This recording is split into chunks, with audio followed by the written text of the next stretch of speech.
আমি কল্পনাও করিনি জেলে থাকতে যে আমি মুক্তি পাব। আমি শুধু অপেক্ষায় ছিলাম যে কবে আমার গলায় রশি ঝুলবে, কবে আমার ফাঁসি কার্যকর করা হবে। কিন্তু আল্লাহর ফয়সালা মানুষকে ঠেকাতে পারে না। সেই আল্লাহর ফয়সালা আমার গলায় রশির জায়গায় সেখানে আজকে ফুলের মালা গলায় আসে। সবটাই আল্লাহ করতে পারেন। যারা আমার ফাঁসির রশি তৈরি করেছিল তারা কিন্তু এখন দেশে নাই, তারা দেশ থেকে পালিয়ে গিয়েছে। জামাত ইসলামীর লোকরা দেশ থেকে পালাবার কাজ করে না। আমরা জনগণের সাথেই থাকি, জনগণের জন্যই কাজ করি, জনগণের মুক্তির জন্যই আমাদের সর্বস্ব চেষ্টা করা হয়। আমরা পালাবো কেন?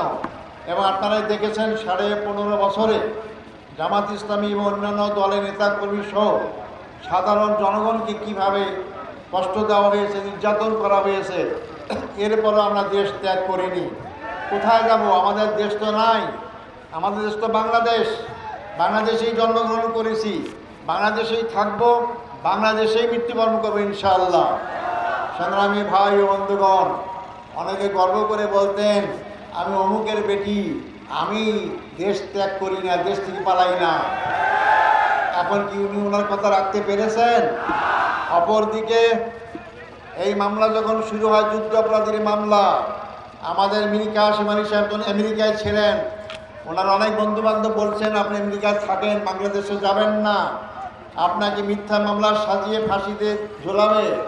উনি বলেছিলেন হায়াত মউতের মালিক আল্লাহ, আমি এমন কোনো অপরাধ করি নাই যে বাংলাদেশে গেলে আমার ফাঁসি হবে, আমি কেন বিদেশে অপেক্ষা করব।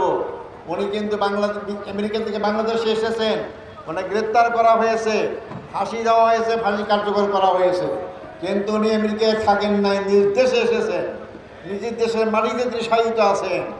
আর যারা বড় বড় কথা বলে, জনগণের পক্ষে কথা বলে, তারাই কিন্তু দেশ থেকে আগে পালিয়ে যায়, কারণ তারা অনেক অপরাধ করে।